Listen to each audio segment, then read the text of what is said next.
Yeah, over to you, Elder Parminder. I think we're ready to open and pray.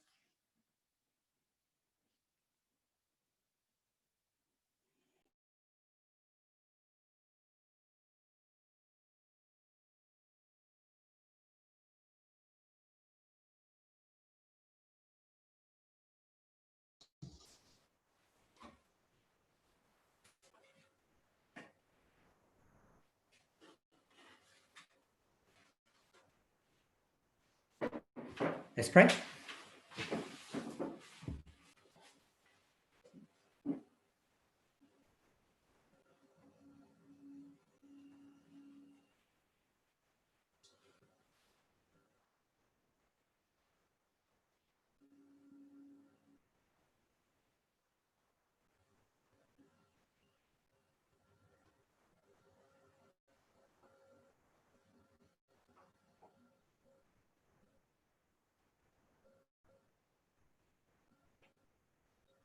Amen. And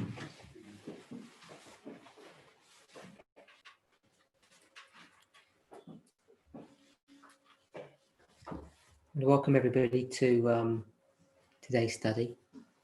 I think this is our fourth or fifth study on the subject of courtship and marriage. And we still have a number of questions to get through. So just going to pick up where we left off last week with our questions. How would the movement deal with a couple who have conceived a child out of wedlock? Would the counsel be to marry or to break up? Also, what would happen to their membership in the movement? So this is not an unusual situation, and we have had to deal with such situations and have been asked this question a few times now. It's never easy to know what to do in a situation such as this. And I guess my initial answer would be to say that there is not a set answer on how to deal with this situation. Every situation such as this needs to be dealt with on its own merits and its own peculiarities. So there are two people who have conceived a child. They're both in the message. That's the way this question is framed. And what counsel would we give them? Option one is, should they be encouraged to marry or to break up? So I don't know if breaking up is even the right term, because I guess the point is that they're not even in any kind of union one with another. So I don't know if we'd actually argue that they would break up, because there's nothing to break up. There's no indication in this kind of situation that they're actually in a formal courtship of any kind. They've just had an illicit relationship and have slept with one another, and the sister's conceived, and what would happen in a situation such as that. So I don't think the default position would be that they would be encouraged to marry. Marriage shouldn't be the set position just because they've had a child. So I just want to make that point clear, that you can end up getting into a problem just because you've had a child, that you should actually enter into marriage that may not be the best option for either the sister, the brother, or the child. So to try and find the best solution for them, I think really does depend on the situation that they find themselves in, which needs to be worked out on an individual basis. But there isn't a set position to say that they should marry or that they should break up. I don't think either of those options are default positions that we would hold to. And the other question is, what would happen to their membership in the movement? I'm sure most of you, if you've been an Adventist for any length of time and you have seen situations such as this in the church, far too often the person who gets labelled in some kind of negative way, or their membership gets affected, is the sister. They often get targeted as being some evil person, and I've known many situations where the sisters have been censored and the men have basically been left scot-free and nothing's happened to them. So again, with respect to the membership, we would have to consider each case on its individual merits. So I don't think there is any set position of how to deal with that situation. It would depend upon the circumstances on what to do with both the sister, the brother, and any potential relationship that they may have with one another ongoing. Next question. How would the movement help a couple who is recovering from infidelity? So one of the couple, one of the spouses has had an illicit relationship, they've committed adultery, infidelity. And so I think, again, there are some things to consider. One of them is, what was the reason for that infidelity? How did it come about? And not only how did it come about, how was it discovered? Was the spouse who had committed the infidelity, have they volunteered to their partner what has happened? Or had they just been found out and they have been reticent to give the information or the details? So I think there are some things to consider about how to approach the problem, or what help and advice needs to be given. So it depends upon each situation, what advice we would give. I think what we will try to do is work with both partners to see actually what they want. Sometimes the innocent spouse, and sometimes that term isn't as accurate as I've suggested that it is, because sometimes it's not a situation of one being innocent and one being guilty, but it can be that case. In a situation like that, the person who is the innocent party, they may not want to remain in that marriage relationship. They may decide that they're too hurt, that they want to separate. So if the person is adamant that that's what they want to do, we would give them the appropriate support and help and advice in moving forward with that decision. I'm going to go into a little bit more detail on that in my next question. There are other situations where, however the innocent party has found out, maybe the spouse that has committed adultery volunteers the information, or they get caught out and then they admit, but the innocent party makes a decision that they want to remain in their marriage and they want to try to move forward. So in a case like that, we would endeavor to give support and help. Now, the issue about counseling, I just want to address a point that I have addressed already, but it does come up over and over again. And so I think it's worthwhile bringing it up repeatedly. And it's this: there are too many of us who think that because we have Spirit Prophecy Council, we have so much information for inspiration, and we have wise elders, that we don't need support or help or counsel from outside sources. We would call it from the world, because we should have enough resources internally to deal with our own problems, our own mess. Some people also see it as a sign of failure or a sign of weakness if they have to turn to the world to receive help. Some people just find it plain embarrassing.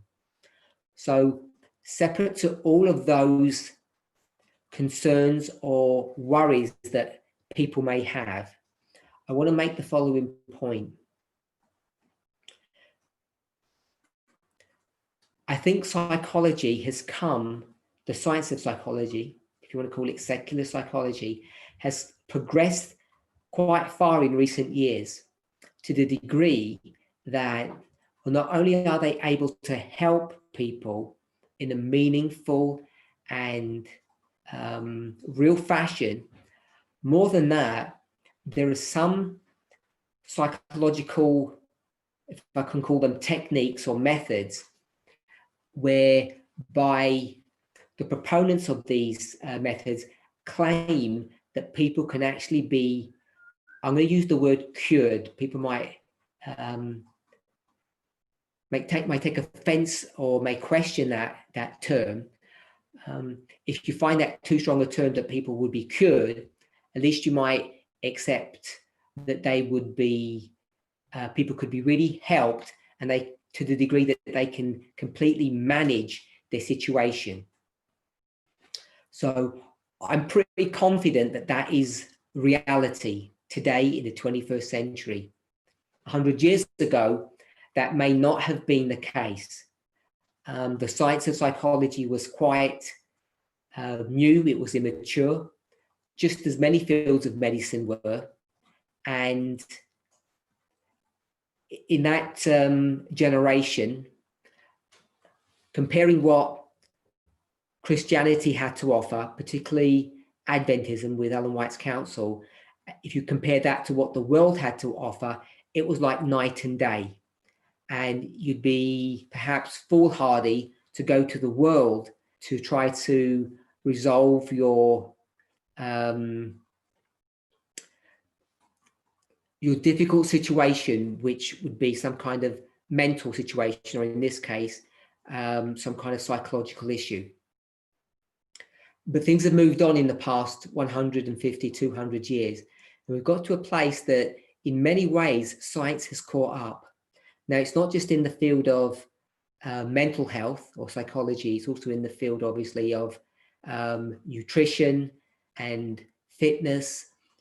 In many health spheres, the world is really catching up. So that's one point that I want to make. Another point that I want to make, by way of example, is the following. A few years ago, I don't know how many of you are aware, but there was a sudden craze that came up with particularly phone apps. Sometimes they're on computers, but they're often on phone apps. And these were brain strengthening exercises. There were companies that became, that came in vogue. They produced these apps, and if you did 5, 10, 15 minutes a day of these apps, they would help to prevent cognitive decline. This began after the issue of degenerative brain diseases began to become prominent in society. These cases of dementia that became more and more prevalent, that got more and more reported on, tests began to be done on particularly older people, and they discovered if people kept their brains active, that it could help stem cognitive decline as we grew older. Now, perhaps some of us the older ones here, when we were growing up, you might do crossword puzzles, or the world would people would play chess, or some kind of brain stimulation activity, which wasn't well defined or measured. People would do those kinds of things. And to say, within the last perhaps decade to 2 decades, much research has been done, particularly as dementia has become prevalent in society, to see how we can stem the tide of this decline. And one of the things that was discovered is that if, using that term, use it or lose it, if people participated in mental gymnastics, they could stem cognitive decline. And this, thus was born the industry of these brain stimulating apps. And they're still fairly popular today. So the reason I mention that is because when those apps started to come about, obviously people in the world would use them a lot. Perhaps Adventists would be tempted to use them to help them. And I remember going back to Spirit of Prophecy quotes that I had already read many years before, which said things such as the following: the study of God's word, the Bible, was one of the most powerful tools for strengthening a person's mind. And Ellen White used such strong language about this subject, particularly when it came to the education of our children. Some people went to an extreme, even in Ellen White's day and age, and thought that all bookwork for children should come from the Bible. If the Bible was such a powerful tool in developing a person's mind, then the logical conclusion would be that if a child studied the Bible all day long and that it became their textbook, then that child would become brainy or clever or intelligent. You obviously see the logic of that. And Ellen White fought against that when she began to see what implications that had upon children's education. The point I want to pick up from that is that Ellen White is clear that one of the most powerful ways for a person to strengthen brain activity, to become intelligent, to reason, to be able to think, is through a systematic study of God's word. We would call it study of prophecy or Bible study, not just Bible reading or devotions or meditation. This would be actually proper studying of God's word, that this would stimulate our brains to remain strong and vital and active. And what I came to realize was that in the 21st century, God had already told us centuries before that the study of his word would be beneficial to someone's mental health, to their intelligence, to their ability to reason from cause to effect. It was good for people. And by the time you get to the 21st century, the world is able to develop systems, techniques, we might just call them games. You may even call them video games or simulations. The world had been able to develop software that could mimic the results of Bible study. And if you compared the two, you would get similar effects. Now, I'm not saying hard research has been done. I'm just saying if you take Ellen White's statements and if you see what science is showing, you can compare the two and you'll see that they are going to produce the same results. So if you take that idea, that concept, and bring it into the area of mental health or psychology, Ellen White speaks much about mental health. I'm not persuaded that as Adventists, I don't mean just as a, as a religion, but as a body of people that should have advanced science, particularly medical science, that we have done a particularly good job in the field of mental health. And what I mean by that is I think we could have gone back into Ellen White's writings and shown some of the things that she had taught to be verified through science. Not only some of the statements, but also some of the methodology perhaps that she was advocating. But I don't know that we have done a particularly good job of doing that as Adventists. But the world has moved on. And the conclusion or the point that I want to make about that is that I think locked away in inspiration, and locked away is obviously a variable term, that there is sufficient information sufficient science, sufficient methodology, that if a person followed the counsel that's given in inspiration, they could, if I say it this way, they could be cured of some of their mental illnesses. I'm not talking about mental conditions that need some kind of medication. I'm not even using the word cured as in some kind of permanency, but they use techniques or methods that would help people deal with, we'll just say, stress. The world has developed systems, rules, methods, psychological techniques to help people, and some of that is good science, and obviously some of it is bad pseudoscience, but there is good science that can demonstrate that secular psychological systems or techniques or methods are actually not only beneficial, that they really do have a positive effect and can, if cure was the right term to use, that they can cure people. So I just want to make that one point.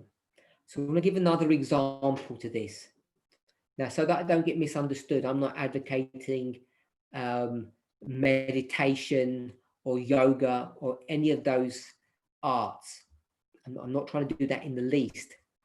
But if you go and again, check the science that's being produced, good science in the secular world, they've demonstrated a few things. I just want to write a term on the board.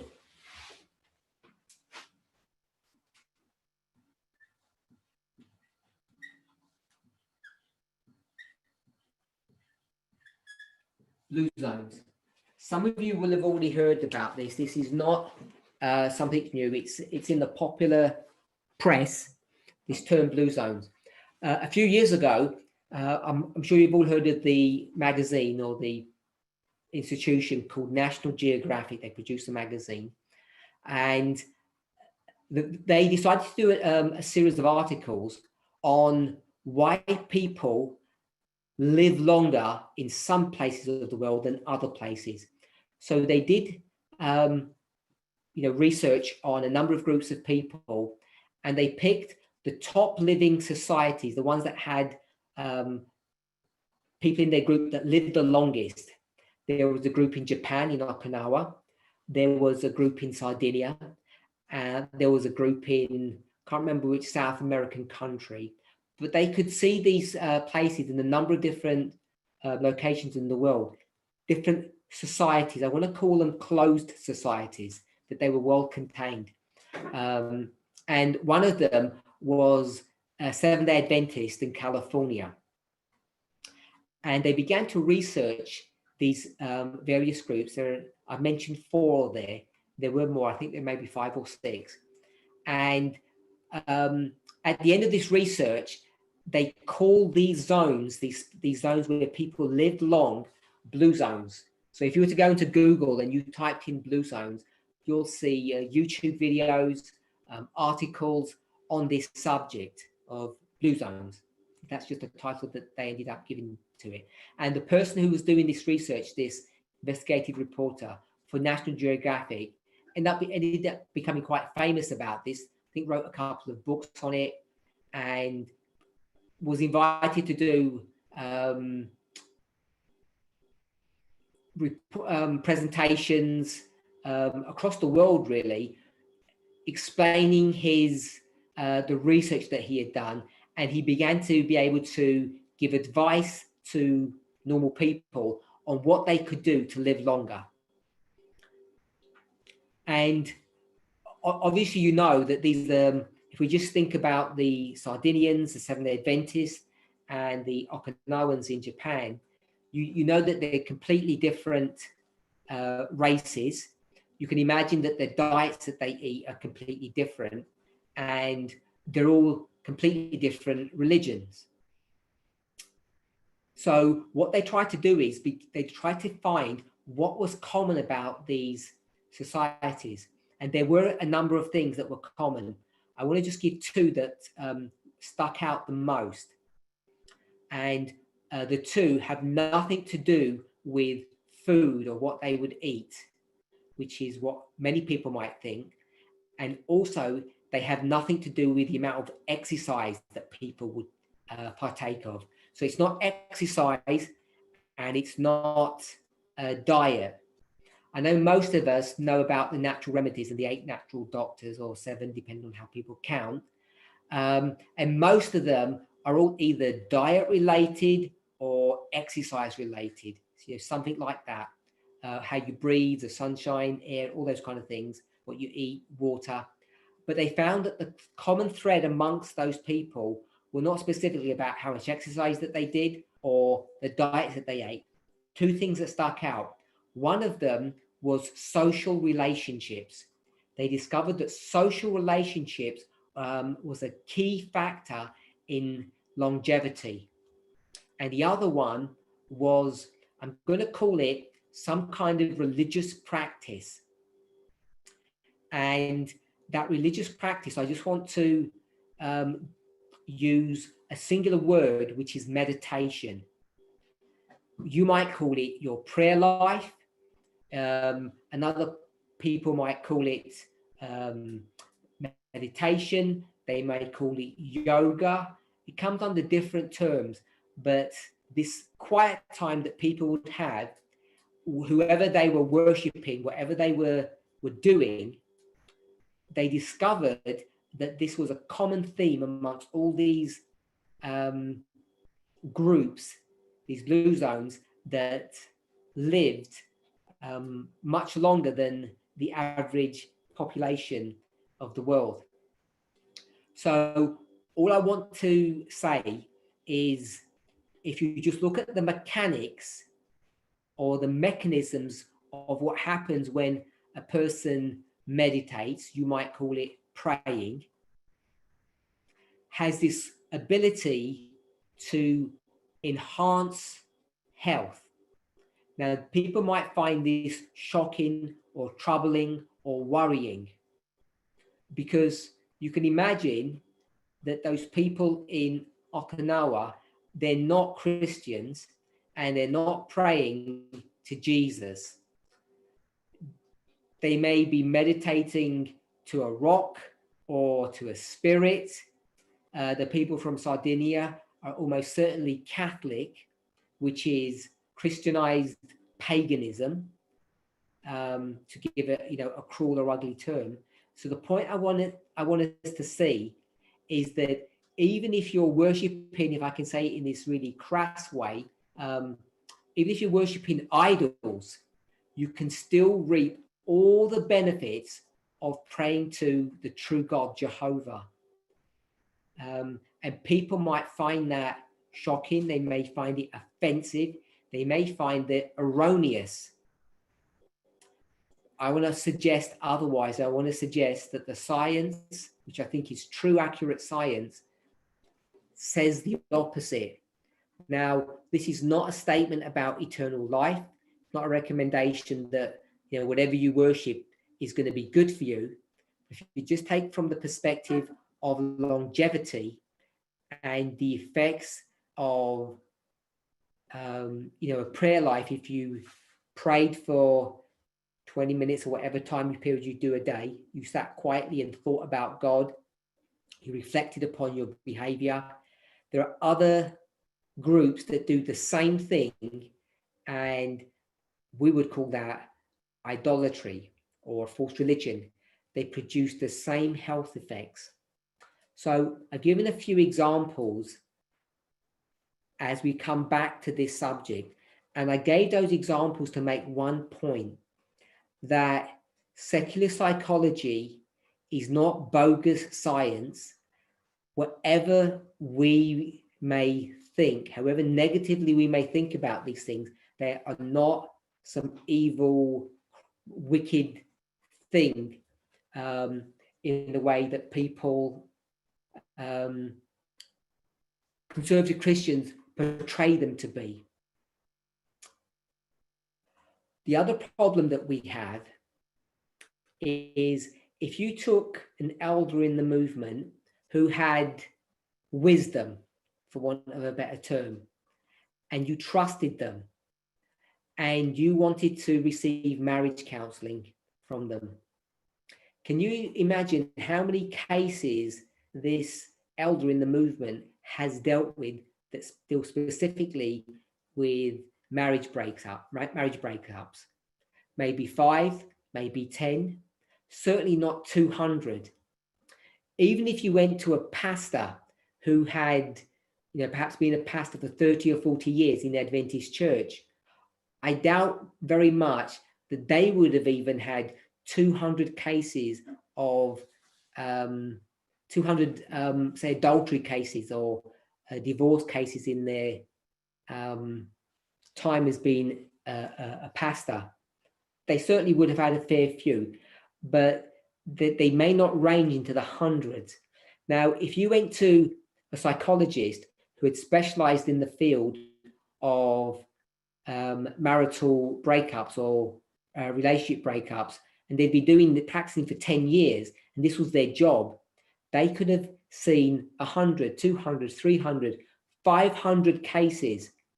And even if everybody, the elder in our movement, the pastor in the Adventist church, or this psychologist in the world, even if they were all using the same, if they're using a technique that was effective, whether you got it from the Bible or Spirit Prophecy or from your psychology teacher in the secular university, wherever you got your information from, if it was found to be effective, that would be one thing. So everybody would be using an effective technique. The problem then comes to the experience of each of those people. And I want to suggest that someone in this movement with an experience of 5 marriage breakups is not going to be as qualified as someone in the world, a secular psychologist, who has helped or dealt with 500 cases of infidelity. So the only reason I mention all of that is not to say don't go to elders in the movement for help, because sometimes their wisdom is effective, is good. They are able to help. But I want to make the point that there's nothing inherently evil or wrong with going to a secular psychologist. So the question is, how would the movement help a couple who's recovering from infidelity? Now, this may sound offensive to some people, and I'm not trying to suggest this is in every single case that what I'm about to say is the reality. But there are cases, enough cases, that you know that this is not just an odd time or an odd thing, where infidelity occurs because of a marriage breakdown between the spouses. And what I mean by that is that it's not just an issue that one of the people in the marriage, one of the spouses, has basically decided to do something wrong, and the other spouse is completely innocent and without fault. There are certainly situations like that, but I'm not addressing those cases in this particular situation that I want to speak about now. In some situations, and I'm not saying it's far and few between, that if you were to dig down and find out why that infidelity has occurred, it's occurred because there's been a complete breakdown in the relationship of this couple. And when you start thinking of this problem in that framework, it's not as straightforward to say someone is to blame and someone is innocent. I'm not trying to excuse infidelity when I say that. There's no excuse for infidelity. This is not about excusing people's behavior. It's trying to deal with the cause and effect relationship, and if a couple wants to move on, how we address that issue. And I'm saying in most of at least many of the cases where a couple wants to move on after a case of infidelity, you will see that it's not so easy to apportion blame by saying, oh, one person was to blame and the other person was completely innocent. I think you will find the situation to be the following: that there's been a breakdown in communication in the relationship, and it's that breakdown that has driven one of these couples, one of the spouses in the couple, to actually try to find solace and comfort and support somewhere else. Now, as I say, I'm not excusing the behavior, but I'm trying to help each of us to understand why it occurs.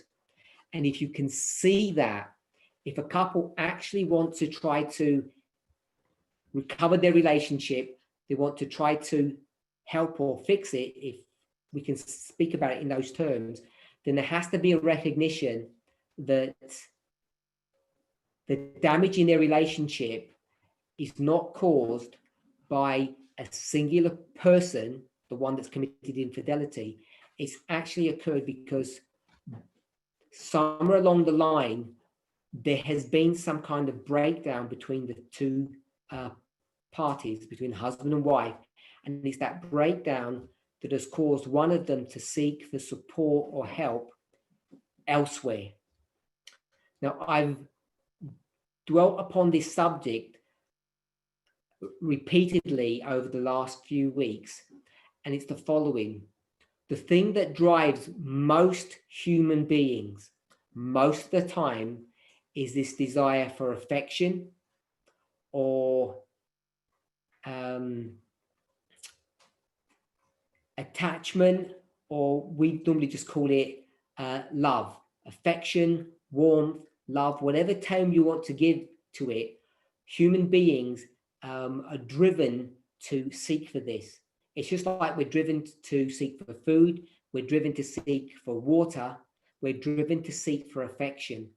And you will find that when you see cases of infidelity, as I say, not in every single situation, but in many situations, the reason why these things have happened is because there's been a breakdown in the relationship, and one of those one of the people in that relationship is now seeking for solace, for warmth, for affection from a source outside of that relationship. It's not my purpose here to condone it or to justify it. All I'm trying to do is just acknowledge that it does happen, it does exist. And if you can just see that, if you're a couple that want to move on, if you can see that there's been a breakdown in the relationship and one of those people in that relationship has turned to someone else to receive the help that they need, this doesn't justify their action, but it helps to explain and to understand what went wrong. So one of the things that I would try to do to help a couple is not for the innocent party to say, to acknowledge blame, to say, well, it's your fault, but to try to have both spouses in that relationship try to understand that what's actually gone wrong is a breakdown in their relationship with each other. And if they want to try to remain together and to overcome this infidelity, that the way that's going to happen is for both of them to acknowledge that somewhere down the line, they have both contributed to the situation that has broken our relationships and has driven one of those people in the marriage to seek for affection and love elsewhere. I'm suggesting that this is a far more common problem than we might suspect. I also want to suggest that, painful as it may be, the actual act of infidelity, when it occurs and your spouse finds out, the thing that I think if we were to really sit down and talk about it, the thing that most people struggle with is not the act itself. It's not just the betrayal. It's trying to understand why that happened, how it happened, how the offending person could do such a thing. And if people can be helped to explore this, I think people could actually be shown and to recognize that what's actually happened is a breakdown in relationship between two people. It's not so simple to say one party is guilty and one party is innocent. I want to be clear that this is not always the case.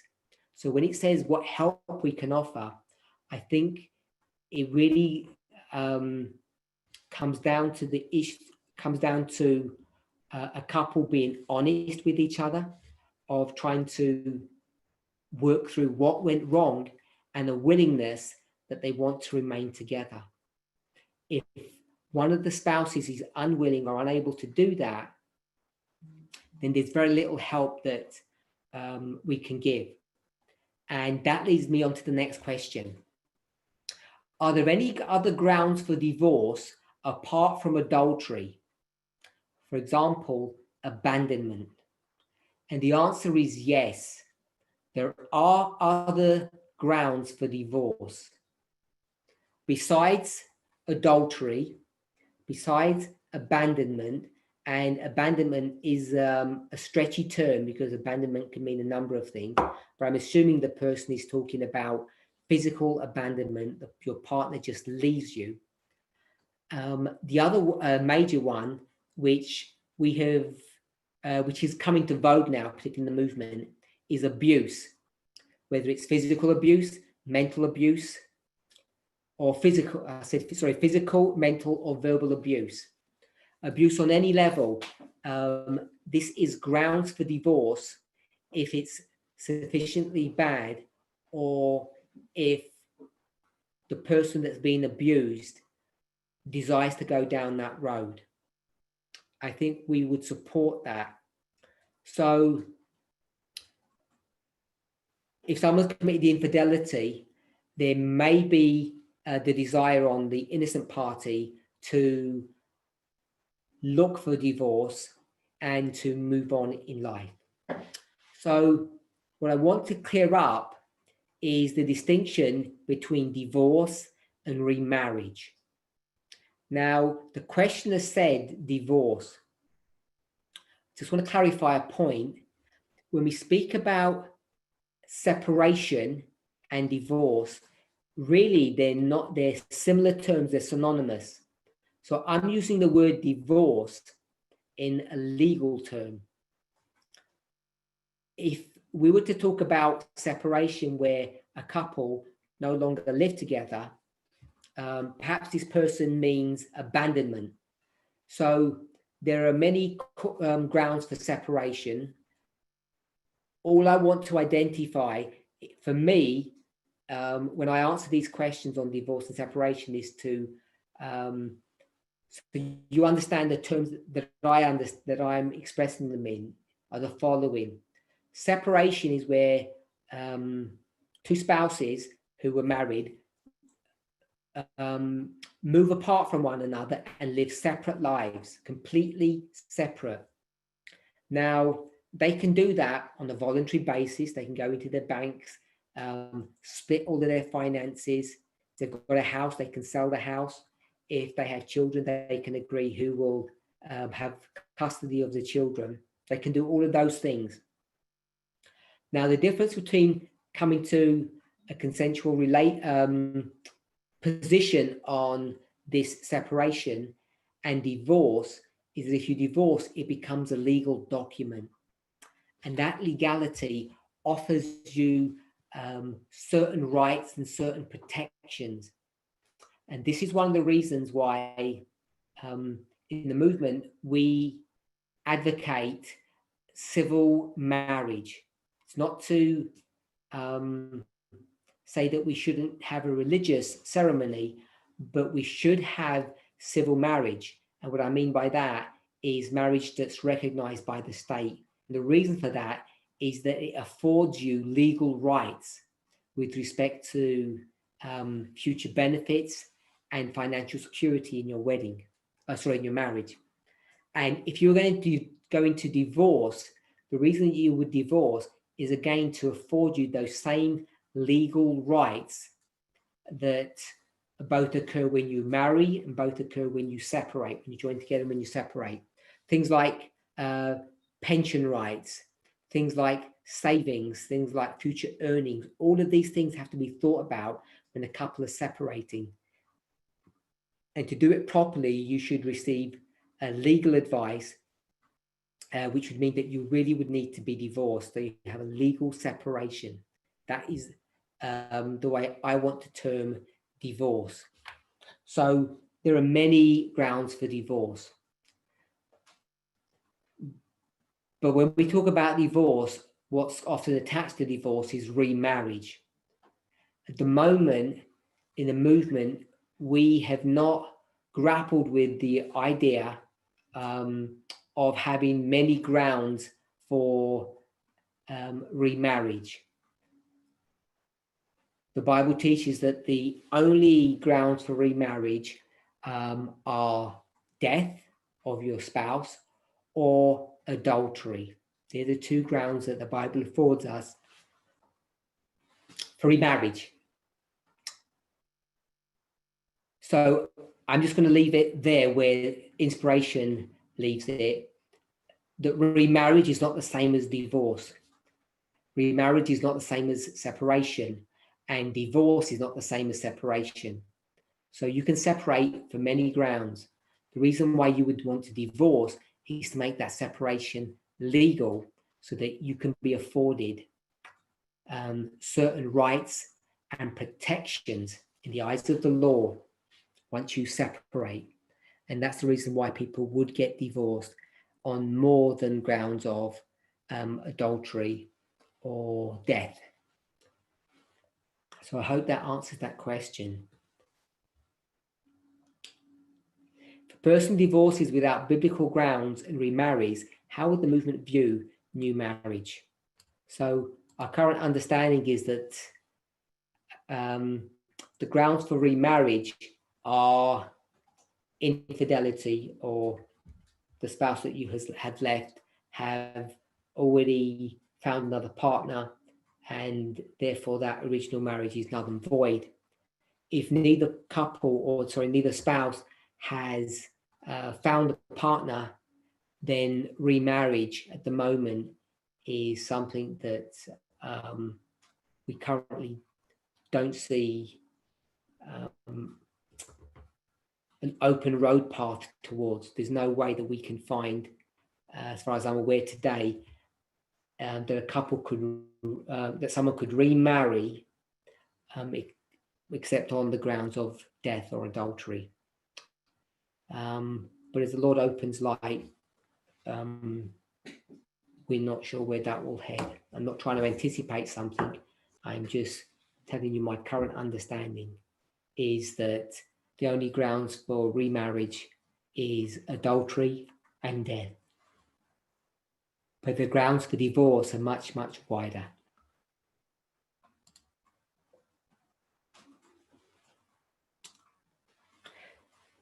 In my previous studies, I addressed the subject of ministry work in the 21st century. One person in full-time ministry, the partner working to financially support the other one. So if I understand the question correctly, in the 21st century, we're in today's dispensation, one person is in full-time ministry and the other one is not, and the other one has a secular job and they help support their partner who's in full-time ministry. That's the setting. The question is, would the ministry person be allowed to receive tithe money in that case? So you have a couple and one of the couple is in full-time ministry and the other person in the marriage is in a full-time job. So the person who is in full-time ministry, the questioner asked, can they receive tithe money? And the simple answer is yes, they can. If your spouse works you're allowed to receive tithe money if you're in full-time ministry. So I think that's, hopefully that's clear. It's a relatively straightforward issue. It's nothing complicated about that. Tithe money is based upon the individual and the labor that they do. It's not based upon your family's income. So if your spouse was a millionaire and you had lots and lots of money, and the other spouse was in full-time ministry, they should still be paid tithe. It's their right, it's their prerogative too. Question 2. And what if this person is only able to work part-time in ministry because they both must take care of the children also? So I don't think I want to address this question in terms of marriage. So the question is, if someone is in full-time ministry, can they receive tithes if they're actually not in full-time ministry, but they work part-time? Now, the ideal situation is to say no. The only reason why someone would be paid tithe who is not working full-time is because of some extraneous situation. Either they're not being paid enough in their full-time position, which would then mean that they would have to get a part-time job. There is that reason. And the other reason is that they need to take care of someone. And more often than not, it will be a family member. The example that's being given, they have to take care of their child. So each case must be addressed or considered on its own merits. So there is a situation that someone who's in full-time ministry may only be able to work part-time or a set amount of time because of their personal circumstances. Perhaps they're not earning enough money as a full-time worker, and then they would have to work part-time. Perhaps that they need to take care of a loved one. Often it's not childcare. Often it's care of a family member who's not well, particularly their parents. So is that possible? All things are possible. What we would need to do is talk to people about their own unique situation to be able to determine how to move forward for each and every case. Next question.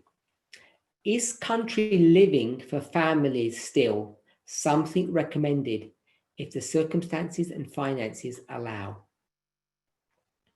Or should children today grow up among other people in more urban areas because cities are not that polluted and dangerous anymore as they were in Ellen White's time? What about the wickedness in the cities? So we all know that one of the vows teaches that we should all endeavour to live in the country. Now, country living is really a stretchable term. What is country for one person might be wilderness for another.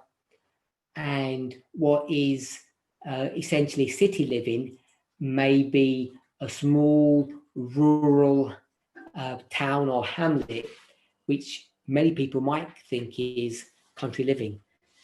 So the first thing to understand is that there is not one size fits all when it comes to country living. A family and an individual needs to consider their own personal circumstances before they can make a decision on where they're going to live. If you are the caregiver of your aged parent, as an example, you may choose to live in a small village or small town local to perhaps a large hospital where your parent can receive adequate, proper help. You wouldn't want to move miles away from the nearest healthcare facility because it could be dangerous. It would cause problems for them if they need regular checkups, etc. So country living is not that straightforward a subject as most people want to make it appear. Has anything changed with respect to country living from the counsel that Ellen White gave? I want to suggest no, there is no change fundamentally. But I do want to say the following. Conservative Adventists, even people in this movement in the past, have gone into inspiration, taken Ellen White's quotes, and they would have noticed she would have said things like the following: out of the city, out of the city, out of the city. This has been my message to the church for many years now. She will teach something along those lines. Now, the question is, when she says out of the city, or she says the Lord has shown me out of the city, or if she says, if I ever spoke of God before, if you weren't sure, be sure now that I'm speaking on behalf of God when I tell you out of the cities. So when we consider such statements, we need to consider them in their context. And far too many people do not do that. They don't read in context. I want to suggest the following. Ellen White, when she says you have to move to the country right now, imminently, the way we should read that is not in the same way that it was, I think, intended to be read. She was speaking to people in her own dispensation in a certain time spot of that dispensation. And in that time spot, they need to leave the cities. It was imperative that they do that. But that does not mean that, for instance, if you join the church today, that now that message is 150 years old and you are way behind, 150 years behind. I don't think it means that at all. I think it needs to be understood through that line and then projected into our own history. The reason why I make that point is Ellen White speaks about country living, sometimes in a generic sense, but sometimes quite specifically. And one of the markers that she has about country living is the Sunday law. People may not be aware of that. People may have done the following, which I think is not correct. They will have said, well, the Sunday law for the priest was 2014, therefore by now we should have been in the country long ago. And I think that is a misrepresentation of the spirit of prophecy, at least the intent that she meant it to be. So, should we live in the country? Yes. Does country living look like an isolated property with 5 hectares of land in the middle of nowhere, off grid, with your own water supply? And I'm saying the answer is no. Ellen White, when she speaks about country living, often speaks about it in the framework of the Sunday law. And she makes an interesting statement that when the Sunday law comes and we have to move, she doesn't talk about moving into the wilderness. She really talks about moving from larger cities to smaller cities as an initial step to moving into more and more retired places. So, should people move into the country just because they're a family? No. Should they move just because they've got children? No. Even if you're on your own, each of us could be benefited by living in the country. So, just want to pick up a couple of more points. Today, the cities are not the same as the cities in Ellen White's day. There are pros and cons. There's been many improvements. There has been a lot of demise. Lots of things have gone wrong in the cities, but many things have gone right. So certainly the cities of today are not the same as they were in Ellen White's day. And we need to consider that. So the questioner asks 2 questions, and I'm not sure if they're rhetorical questions because they're both to be seen contradictory. So the questioner asks,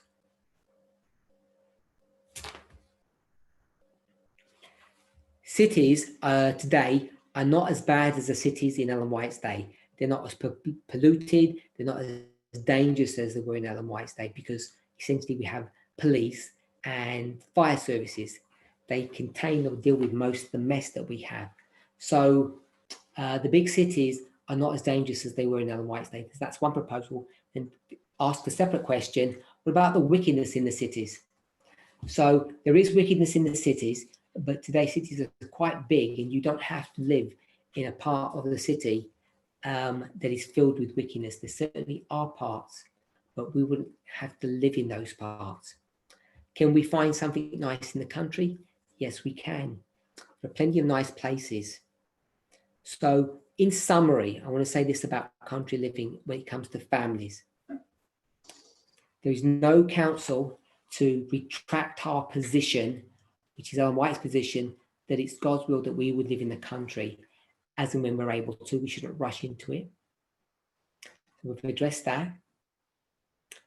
We've addressed the timing of moving to the country is in many, many examples connected to the timing of when we're going to make that move. What I mean by that is the Sunday law.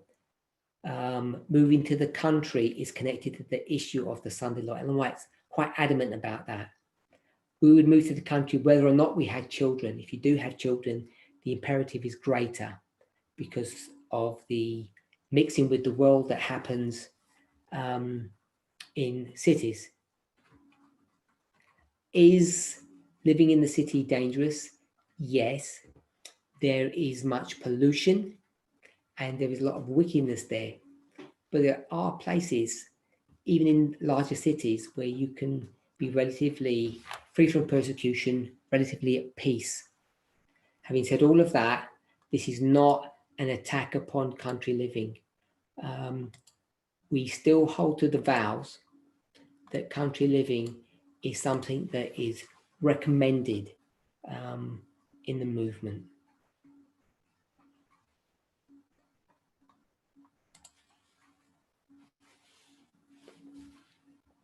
Next question.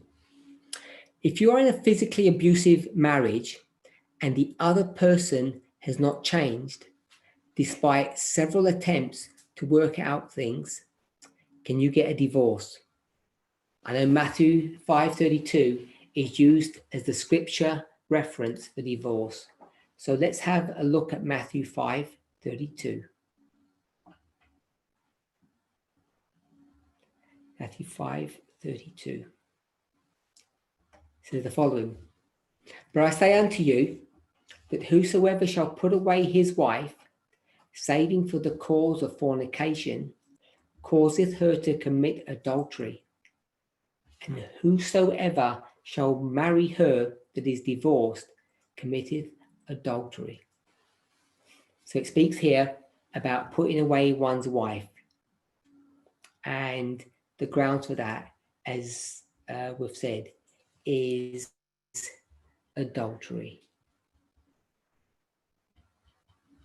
Just want to locate back to where we were. So, question is, can you divorce if you're being physically abused? The answer is yes, you can. The answer is, it doesn't have to be physically abused. It can be mental or verbal. If you're abused in any format, in any form, then you can get a divorce. It doesn't necessarily mean that you can remarry, though. Remarriage is a big issue, and just because you're divorced doesn't mean you can remarry. Repeat the question. If you are physically abused in marriage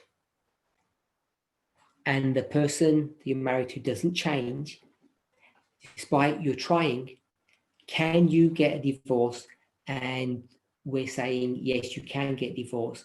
And in many cases, we would recommend that you get a divorce, that you would not tolerate abuse in any shape or form.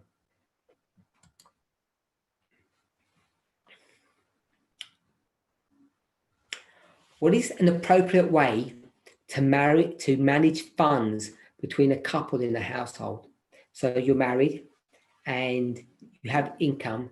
How should you manage the finances between yourselves? So the most important thing is whatever system you have, that you both sign up to it, you both agree it. And sometimes it really is that. You might have to do not a legal contract, but a contract between yourselves to just lay out what it is that you're agreeing to do. Similar to your wedding vows. Sometimes you might need professional help to draft something, but often it's not needed. So what is an appropriate way to manage funds between a couple in a household? First thing is, what's appropriate is that they should work out between themselves how best to do this. So the questioner asks gives some kind of circumstances. Circumstance 1, in both cases where one partner is working and the other isn't working, or where both are working and the salaries are not equivalent. So you have 2 questions. What should you do with the finances? And I'm saying it depends on the family situation, how you do that separation. And the questioner says, what happens if only one of them is working, the other one isn't working, or both of them are working, but their salary is, I'm going to just say, substantially different.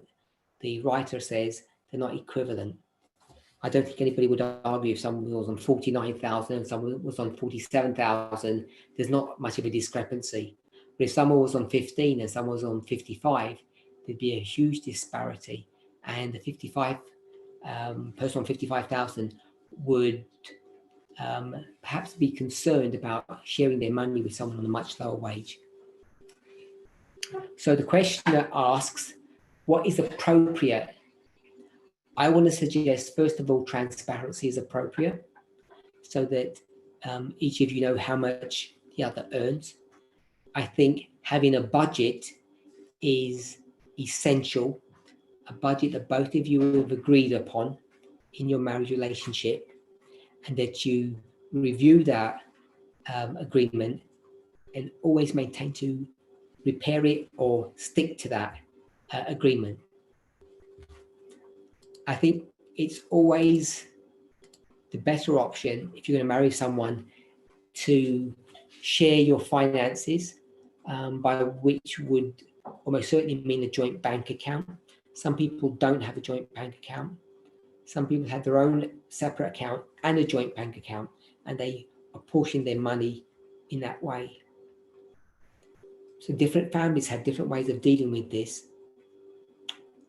So my main purpose in answering this question and to even discuss it is that it's an important one for us to discuss. And what I want to say to people is, in a marriage relationship, a partnership, it's not about who earns the money.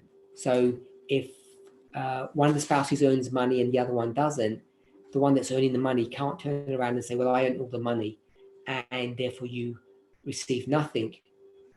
Now, a few years ago in the courts, this was a very prevalent issue until a few years ago,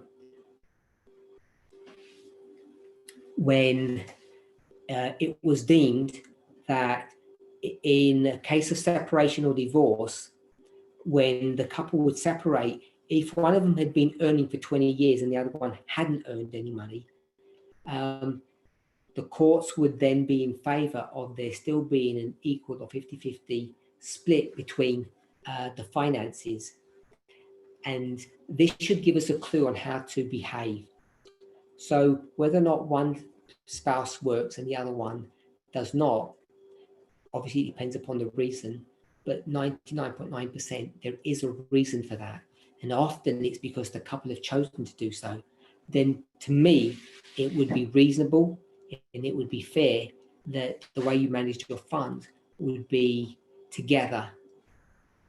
It's not a matter of who earns the most money. That can't be the correct solution when we're supposed to be trying to work as a team in a family.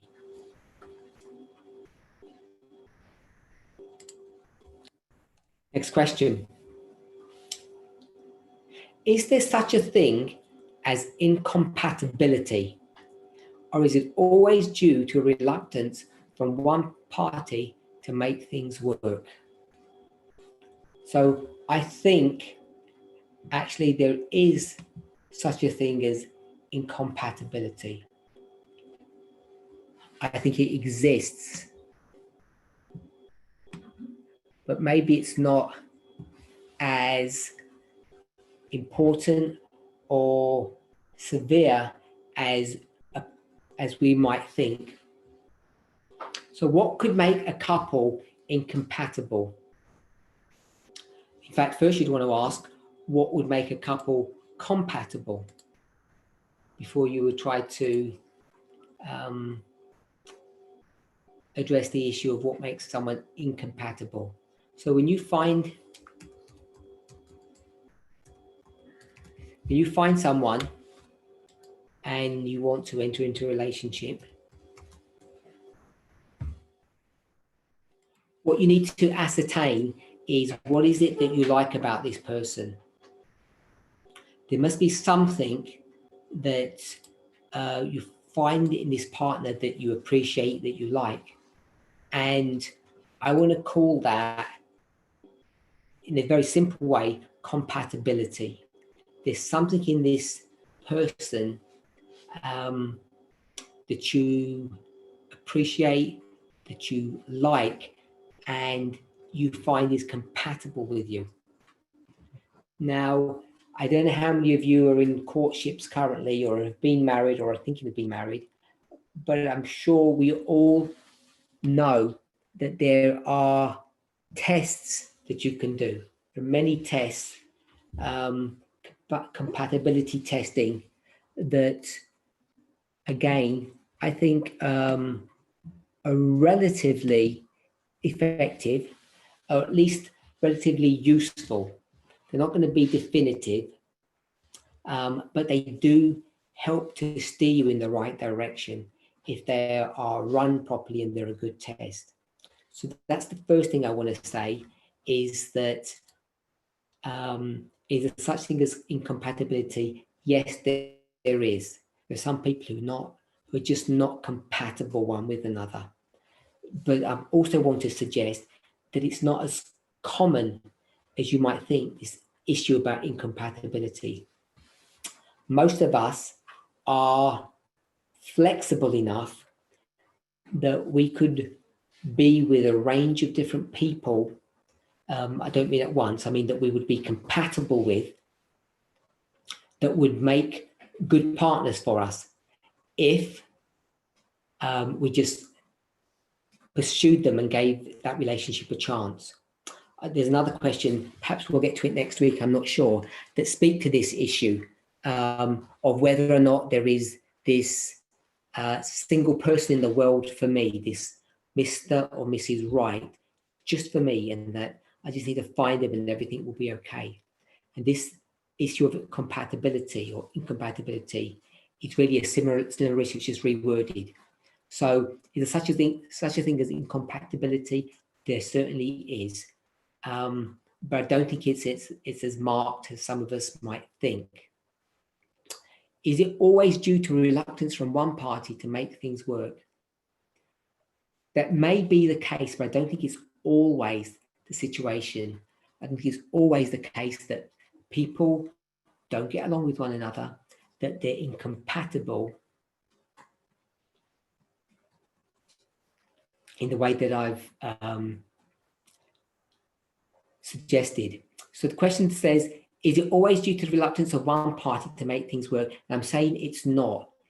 However, if we could understand what the fundamental driving force is that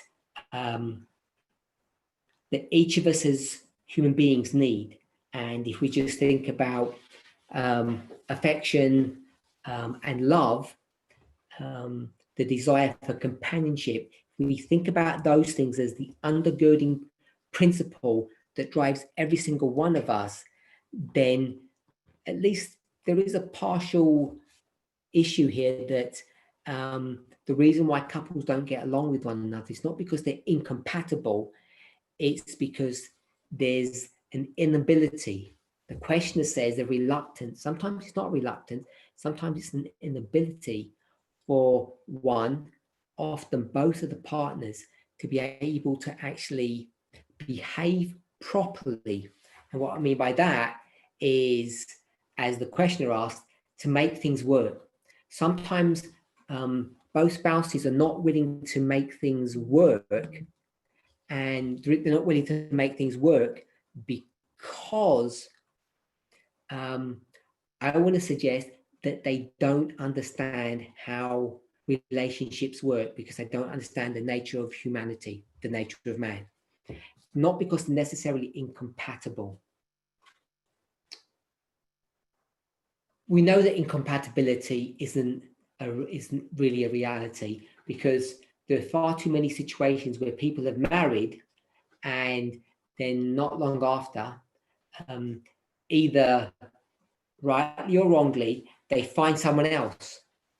They become interested in someone else, a friend or a work colleague. And as I say, I'm not justifying this. The spouse may have died and they may have found a legitimate second partner, or the spouse may be alive and they've entered into an illicit relationship. I'm not suggesting that these are acceptable. They're not. What I am trying to demonstrate is that there is no such thing about this incompatibility issue. For most people, there are situations where some people are incompatible, but most of the time it's because people don't actually understand how relationships work. And if you did, and you're a woman, there's probably a wide range of men that you could marry, that you could, as the question frames it, be compatible with. So the main underlying problem is that people don't understand what are the drivers in a relationship. And because they don't understand what drives a relationship that cements it into one, the questioner says there's a reluctance to make it work. I don't think there's reluctance. I think there's an inability, a lack of education, because people don't even know how to make relationships work. And therefore they assume that, you know what, they're incompatible with a partner. A few weeks ago, I mentioned a TEDx talk about a woman who said that what you really need to do is marry yourself. That's what everybody should be doing, marrying themselves. And what she meant by that is understanding herself. She gave the example that she'd been in 3 marriages, all failed, all broken, and now she was in her 4th. It was a relationship at that moment. It may or may not have turned into a legal marriage. But after those 3 failed marriages, she began to understand herself, who she was, what drove her. She became more honest about her wants, her needs, how they could and should be fulfilled. And as she began to know herself, then she could find someone to meet them, because she saw that her needs were so important. She was able to speak about them to potential partners and basically explain to them what her needs were. And that made her compatible with her new partner. And I am suggesting that if she was willing or able to do that before, she probably could have made it a go. She could have probably made a go of it with her previous 3 spouses. So there is incompatibility. It's rare. Most of the time, it's not that people are reluctant to make it work. It's they don't know how to make it work. And the reason they don't know how to make it work is because most people don't understand what the fundamental drivers are of human health. It's receiving affection and warmth and love.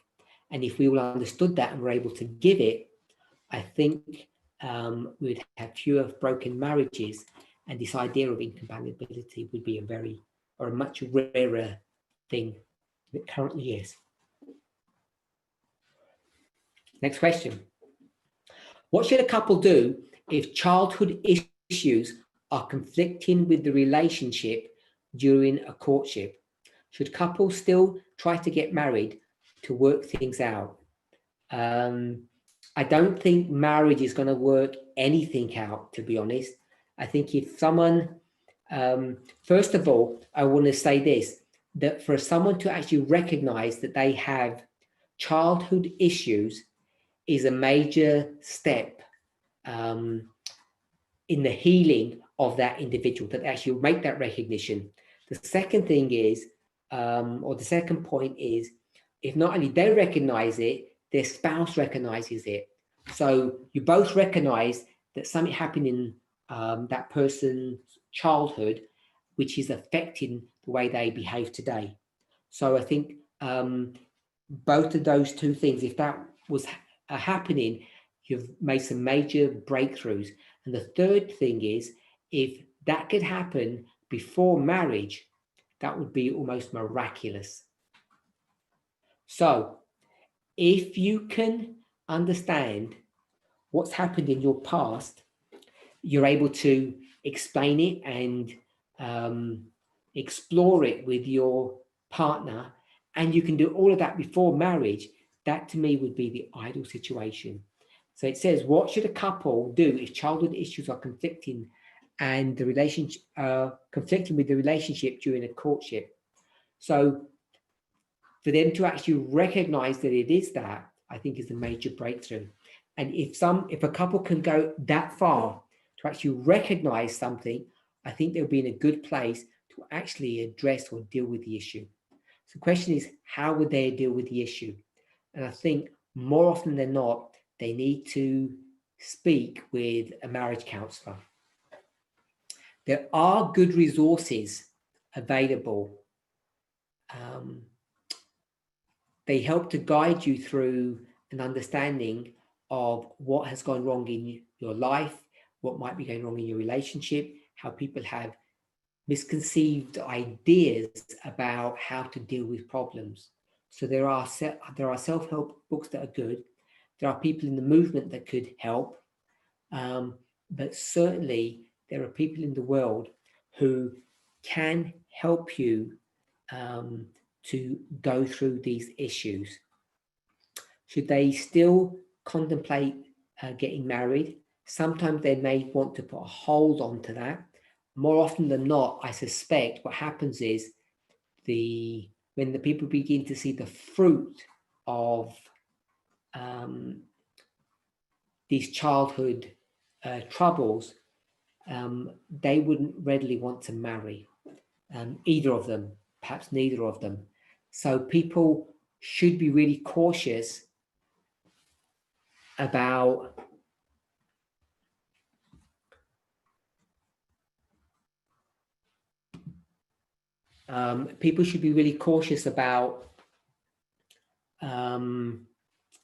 childhood conflicts and how to deal with them, and be careful about rushing into a marriage relationship. It's far better to deal with those things during a courtship. And if courtship was done well, properly, I would suggest that these things can begin to be dealt with in a courtship, which is the proper place to address those issues as best as you're able to. Far too often people, and this question comes up over and over again, I think I've still got a few questions coming up on this issue.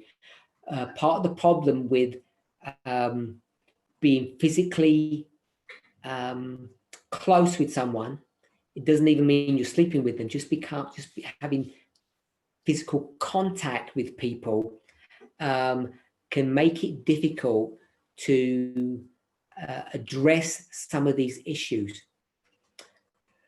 For instance, one of the potential spouses, one of you feel anxiety, and if you were to get a cuddle, perhaps even a kiss, that anxiety kind of temporarily melts away and you feel better and you can function. And that's all good and well. But what can tend to happen is when you become married, those anxiety levels may rise to such a degree because of the stresses that are occurring in your life. When you get married, stressful things happen. That a simple hug won't help. And then you can begin to wonder what has gone wrong. And what's happened is that that anxiety, which was resolved temporarily through a hug, has been masked, has masked what the underlying cause of that problem was. So it's a real problem about physical contact in courtship, because it can alleviate or temporarily alleviate the symptoms of childhood issues which exhibit themselves as anxiety, and sometimes the person who is anxious may not even make the connection themselves. So that's why it's difficult. And if you are having these conflicts, to try to deal with them, then I've explained how. There are some people who decide that they can't take that pressure, they can't handle that pressure, and in cases such as that, then you shouldn't proceed on forward onto marriage. You should break the courtship and move on in your life, and not to follow through if you feel that you can't deal with those childhood issues, if they're not working through. Whichever, if you're the one who was hurt in childhood, or you're the one that your spouse or your potential spouse was the one that was damaged, wherever you find yourself, I think we should be very careful about moving forward.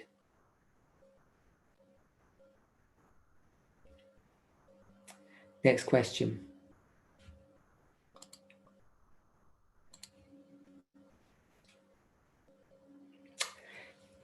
In prior dispensations, as Christians, even as Seventh-day Adventists, it has been taught that the man is to pursue the woman. But now, with our understanding of equality, is it okay for the woman to pursue the man? This is prior to being in a relationship. In the United States, I don't know if this person is American.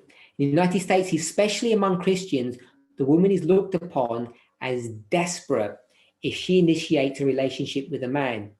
What if the woman decides to propose to the man instead of vice versa?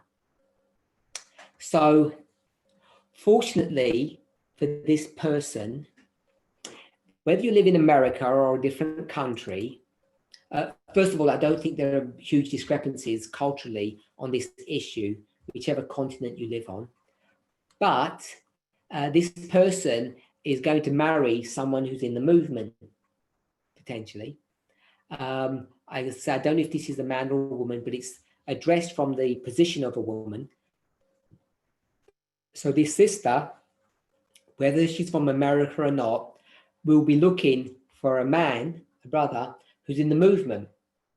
And as both of you are being taught the subject of equality, if you went up to your man, the one that you like, and you were to ask them if they would want to enter into a courtship, then if that man thought you were desperate, and obviously desperate is a kind word, and think there are much more worse expletives than that, that you could call a woman who was forward enough to do that, then you would know that that man is actually failing in the midnight cry message. So in the world, even in Christianity, in Adventism, for a woman to come and ask a man, she would be considered a forward woman, a woman who is either not to be trusted, or she's desperate. There's something wrong with her. But in the movement, such a woman would not be viewed that way. Generally, if you were viewed that way by the man, by that brother, then to me, that would be indicative that that man, that brother, is actually failing the midnight cry message. And perhaps it would be a good test, if you're a woman and you like a man, if they said, oh, that's a bit strange, you shouldn't be asking me, it's not your job, or you're a bit forward or a bit desperate, you would know then that that man was failing the midnight cry message, and perhaps you should run a mile. So there is another thought I want to add to this, though. Now, again, this question comes up over and over again. It's in my list of questions that I've got to address. And it's this: there are so few people in the movement, and it gets lower and lower. There's hardly anybody around. So how do you even find someone to marry? Especially with COVID-19, and we can't at the moment have any physical camp meetings, it becomes very difficult to get to know somebody. And this is not a new issue. It's been discussed time and time again. If you've watched any of my presentations in the past, I think I'd refer you to 11-part series in France done in 2018. In that 11-part series, I talk about some important research that I came across a while ago. It was in a book. I didn't see the original research. I'm not trying to say I saw the original research, but it's in I thought, a reputable book. I can't remember the name of the book, so don't ask. But it was in dealing with relationships. It gave this idea that we, when we use this idea of mind meets mind, or as one of the questioners asked a minute ago, compatibility. Do you have compatible minds? And we meet people on many levels. It's not just mind meeting mind. It's also body meeting body. And I think we have completely missed the mark. We have been untrue to our own humanity when we have ignored the fact that we are physical human beings. As conservative Adventists, many of us have had the erroneous idea that as long as we marry someone with a good personality, we can get along. If we don't find this person physically attractive, and let's use some crass language, some vulgar language. If you don't find the person sexy, if you don't find them physically stimulating, you should be extremely, extremely cautious about entering into a marriage relationship with them. The old saying is true: beauty is in the eye of the beholder. Every single one of us can find someone who will find us attractive. There is someone out there who will find you attractive. There will always be someone, and more than one. So I just want to make this point that if you're not physically attracted to this person,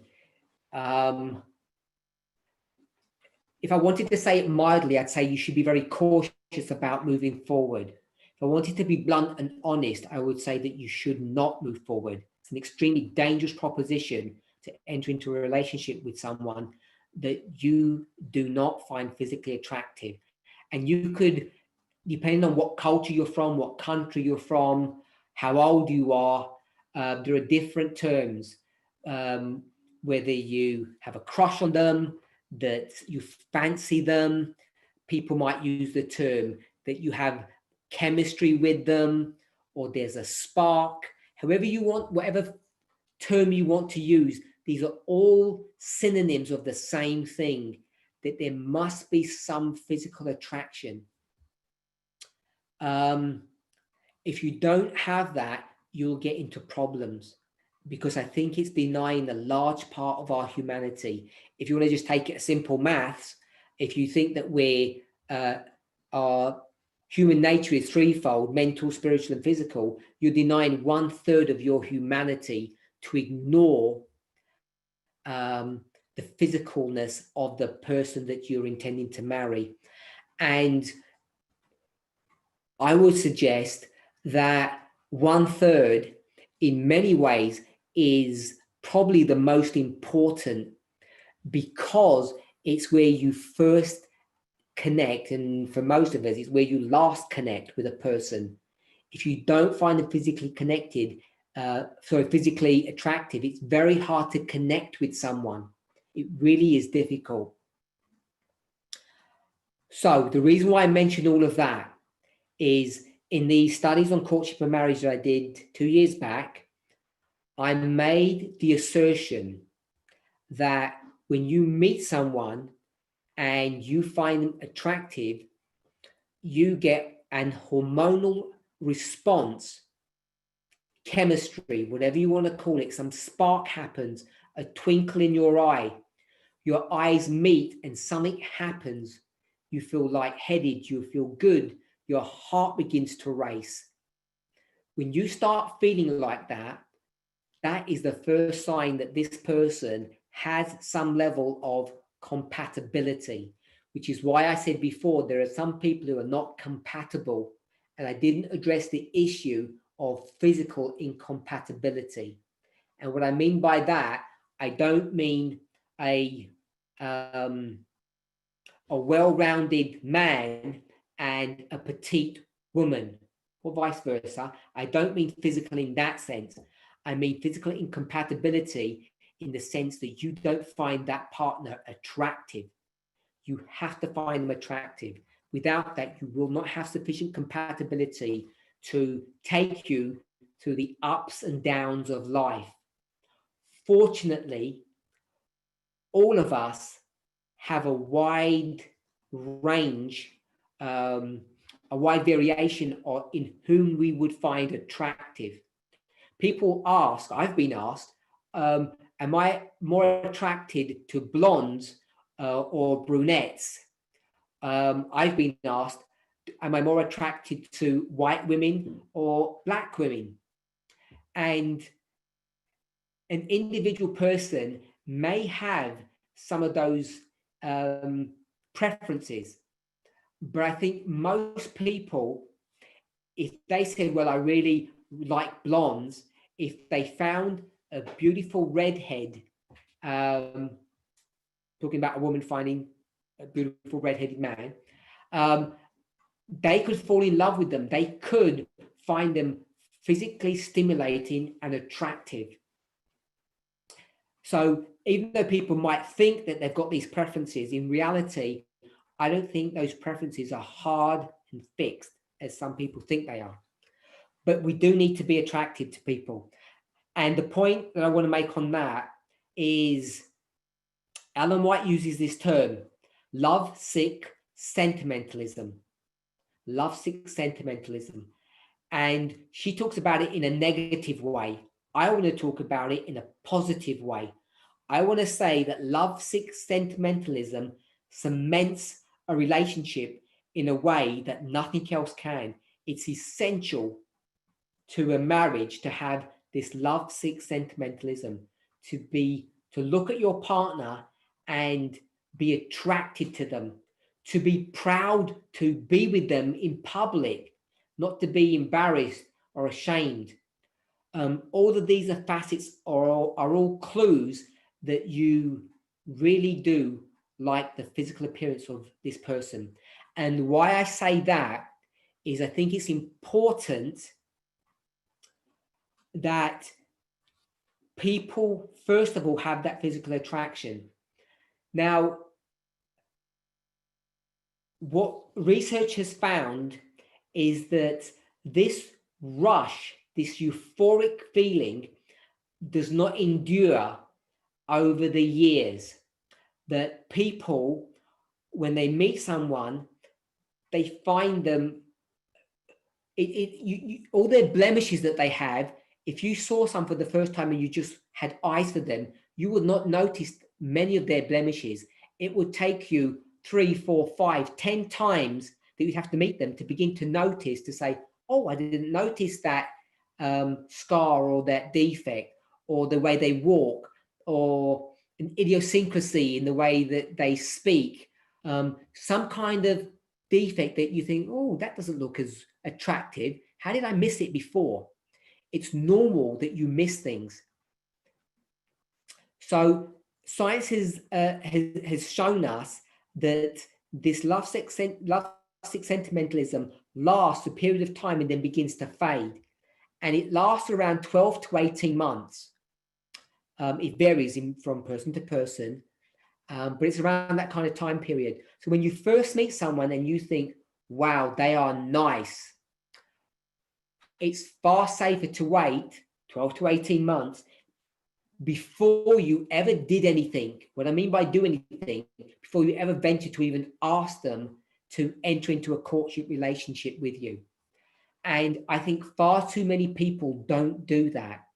What they do is they meet someone or hardly ever met them, and then they've heard about Christian courtship and the fact that we have to stifle our human passions, and they put them all to one side and they say, well, let's do a business deal and let's go into a courtship, without really understanding or knowing the person. And if you have done that prematurely, what will happen is that lovesick sentimentalism will kick in a courtship and you can get into problems. So the first thing I want to say is, whether you're a man or a woman and you want to ask someone to enter into courtship with you, you should wait before doing that a good length of time. 12 to 18 months is a good length of time. If you meet them on a fairly regular basis, in lockdown, in the way we currently have, it becomes quite difficult. I could say, well, all you need to do is do video conferencing and chats and calls on a more frequent basis. They do work to a degree, but there are some traps about online relationships. I don't know if any of you have a self-awareness of this, but I've noticed people are a lot more lucid. That means they're a lot more free with their thoughts or their emotions than they are when they're in real life. I've seen this over and over again. In fact, when you chat with someone compared to when you ring them on the phone, they sound like completely different people. And people are much more warm, much more open, much more generous in their affections when they're chatting than they are when they're speaking. And especially so when you meet them in the flesh, they're much more circumspect, much more reserved. So there is that inherent problem with online relationships. I don't have any solutions to this, because I didn't create COVID-19. I didn't create this pandemic and with its lockdown. It is difficult to manage. So I would say, if you're a woman, you can, by all means, go ahead and speak to that man that you are attracted to and propose to them. Now, the person says, what if the woman decides to propose to a man? I don't know if this person is talking about proposal for courtship or proposal for marriage. I presume proposal for courtship, because if you've been in a courtship for 18 months and you're in this movement, neither of you are going to think, actually, what's wrong with this woman? She's proposing to me and I wanted to do that. So I think this is proposal for courtship. That's how I would understand it. Again, I say I don't think there's anything wrong with it, but what I do caution against is for all the sisters now who are listening to say, I've got permission now to propose entering into a courtship with that man that I really liked all of this time, because you may not have met the man enough times. And obviously the question is about the woman proposing to a man, so I don't want to do a vice versa, but obviously we understand that to be the vice versa. So there is no problem in a woman leading out in proposing. Also want to say that, in any activity, if you're married, we have married couples here, for a woman to initiate intimacy with her husband isn't something to be ashamed of or isn't wrong. It's not only acceptable, it's something that's healthy and good if they can do that. Next question. What should be the expectations for people who are not married and are friends of the opposite sex? How should one expect to be treated in those relationships? Of course, with equality and respect, they understand that. But how much affection should a friend of the opposite sex expect from the other if they are just friends and not married or dating? This is not referring to anything physical. So sorry, Elder 10 minutes to go. Yeah, we've got 10 minutes, so we need to start wrapping up. Okay, thank you. So you're in friends with a person. It's a platonic relationship. That's how I've understood this question. So obviously you're not going to go smooching with them or kissing them. That's fine. But how intimate, how friendly can you get with someone of the opposite sex? Now, different cultures do this differently. I've had to go through some learning curves on this. Being, I don't know, maybe it's the wrong way of saying it, to be a reserved British conservative Adventist. So, you know, when I've gone to different cultures and I've seen the level of physical contact or intimacy that they would have, for instance, kissing, for sure, hugging. I know that different cultures across the world, without identifying them, are more open about expressing physical contact than other nationalities are. I know conservative Americans are really standoffish from, you know, any kind of touching. The best that you might be able to expect from them is a handshake, if that. But often they won't even do that. They'll keep their distance and they just don't want any physical touch. So the question is, how far can you go with your friends who are of the opposite sex, and it's just a friendship that you have? Can there be touching? So I've come to a place where I don't think there's actually anything particularly wrong with giving a friend the occasional hug when you meet them, or when you part from them. I don't think there's anything particularly wrong in men and women interacting with one another. I think we have to be careful about how close we get to people, and that we don't masquerade that you actually physically are attracted to someone under the guise of, well, we're just friends, really. But separate to that, if you are really friends, I don't think there's I don't think it's good to remain separate and to have this distance. I'm not saying we have to hold hands and have intimate contact and put your hand around someone's waist.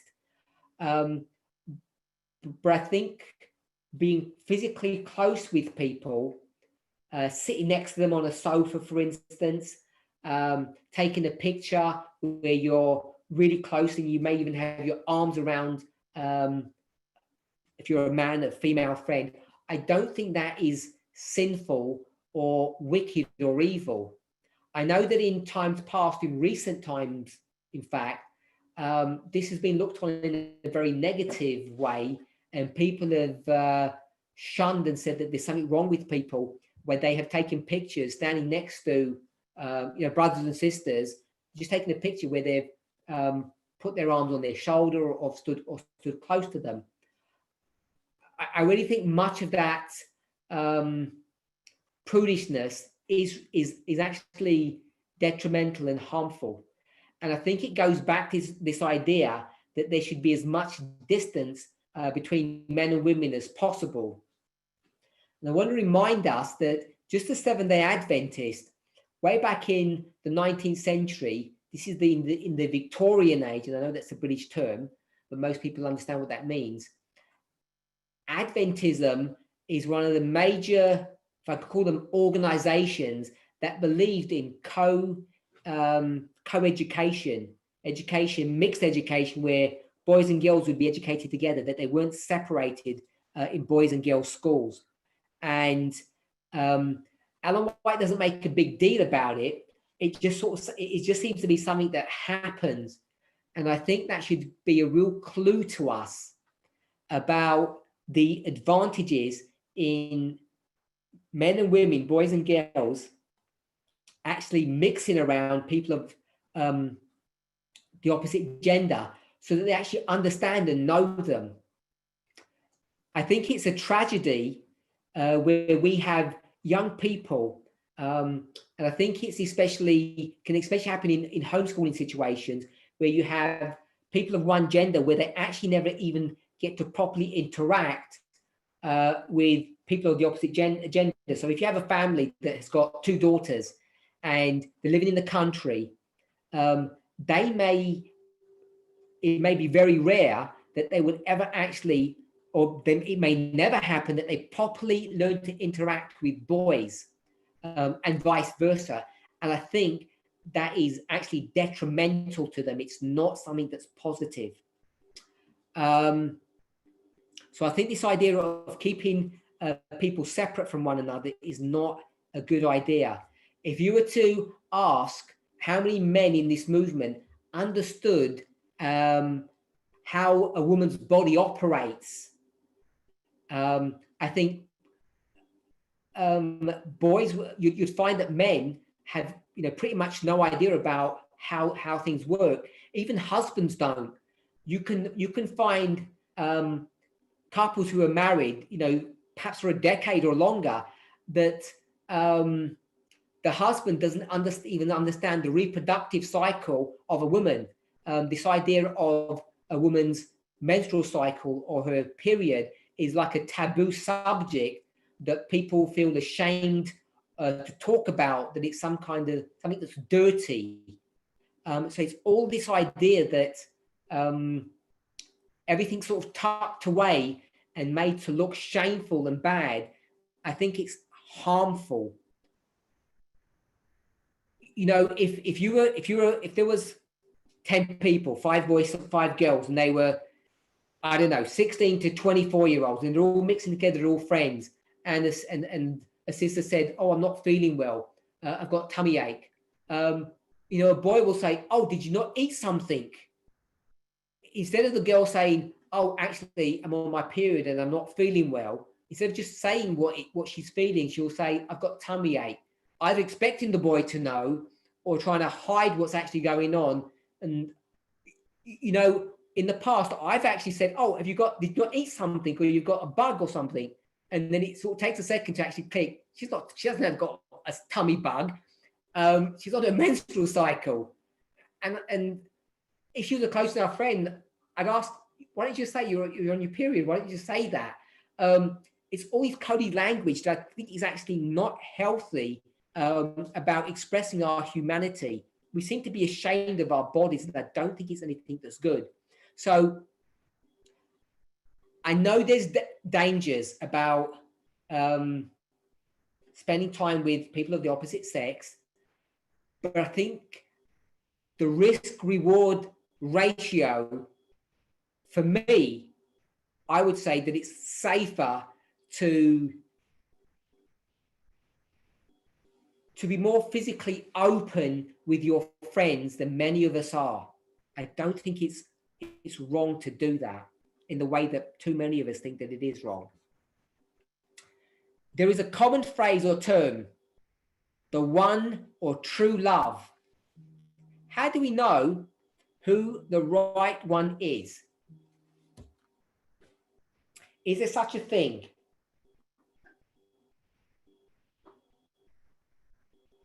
Is there such a thing as the number, Mr. Right or Mrs. Right? And I think I've already alluded to this, and I'm saying there is not. I don't believe in this concept that there is one person that is right for you, and all you need to do is wait for that one person.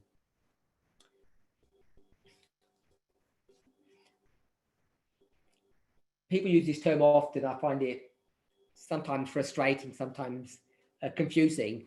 Back in the day, so I'm going to use that term, back in the day, I knew girls, conservative girls. I was a conservative person. And, they would listen to conservative speakers on marriage counseling. And one of the people, if you're familiar with him, his name was Frizzy, Pastor Frizzy. He's dead now. He's an Adventist pastor. And he used to, involve himself or speak on relationships, marriage counselling, and he's not the only one, but they would have all of these terms, like they would express a woman to be like a fruit on a tree, or a book on a shelf in a library. That one's even worse, that imagery. So I'll go with a nicer one, I guess. That, you know, a fruit on a tree, and this woman is just sitting there waiting for this man to come up and pluck her off the tree and ravish her. And what you'd end up doing is saying, you know, there are some girls that they'd be waiting around a long time. And to try and encourage them, what you'd say is this. You'd say, well, you know, people tend to pick the low-hanging fruit, the easy picks first. They're the ones that go the first. But it's the ones that are at the top of the tree, the higher ones, the ones that are harder to reach, that take the longest to get. And because you're on the tree for the longest, and you've been closer to the sun, the likelihood that you're going to ripen more and you're going to be a more tasty fruit. So that you can imagine the imagery that's being portrayed there, that the reason that you're there for so long is because you're harder to get, and then you should find more worth. This was all a scam. This was all a scam to tell these sisters who couldn't find, who were waiting and waiting and waiting for a partner to find them, that they had some kind of self-worth. And this is all part and parcel of this idea that there is one true person that's looking out for you. And I think it's a completely erroneous idea. If you were born in a different country, in a different time period, you would have found a completely different partner. So I think this whole idea that there is one true person for you is simply not true. And I think not only is it not true, it's extremely damaging and harmful, because what you end up doing is comparing people with other people. And in your mind, you could have 2 or 3 brothers on the go, thinking, I wonder which one is the right one, which is the better one, the Mr. Right for me. Whereas if you were really thinking about this thing properly, you could marry each one of those 4 or 5 brothers or sisters, whichever way you do it, if you were willing to make a go of this relationship, if you were prepared to put in the effort and the time and the energy, and if you found that person attractive, you could find that you could have a beautiful relationship with any one of those. As I say, there are certain key criteria. There has to be physical attraction. There has to be compatibility in the sense that you need to have some kind of common interests, which we haven't spent much time considering. But there are some key markers, some key interests. But after that, there are a range of people that you could marry, different heights, different builds, different skin colors, different cultures even. There's not just a single person out there for you.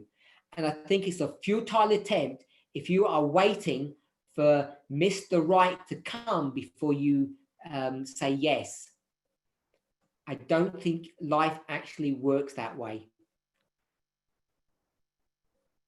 So I run out of time, and we've still got plenty more questions to do. I think I've got another 4 pages of questions.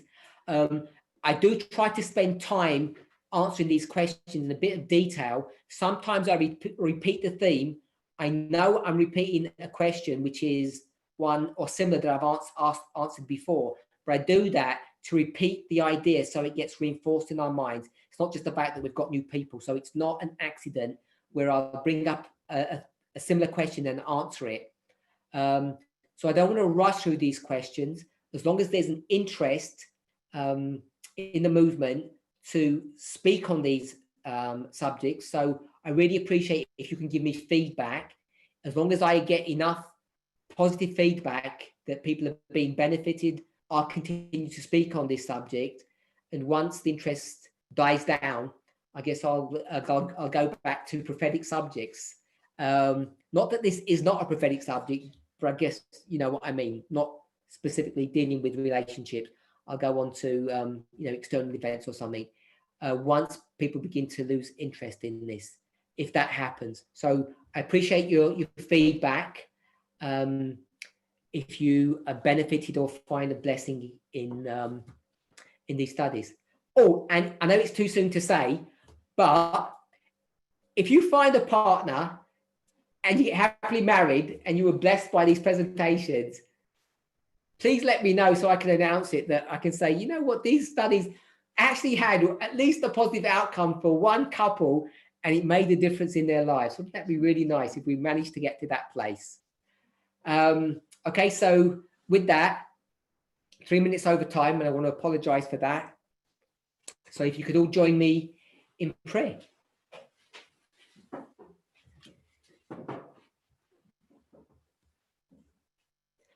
Our Heavenly Father, I want to thank you, Lord, for the privilege of being able to speak about our thoughts, our desires, our feelings, our humanity in a frank and open way with brothers and sisters of like mind.